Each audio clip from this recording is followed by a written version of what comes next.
కాకినాడ జిల్లా అన్నవరం దేవస్థానంలో వసతి గదుల్లో అపచారం.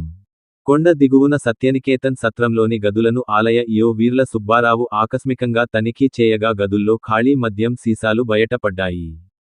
గత కొంతకాలంగా అనాధికారకంగా గదుల్లో బస చేస్తున్న పోలీస్ మరియు దేవస్థానం సిబ్బందిని వెంటనే ఖాళీ చేయాలని ఈవో ఆదేశాలు జారీ చేశారు.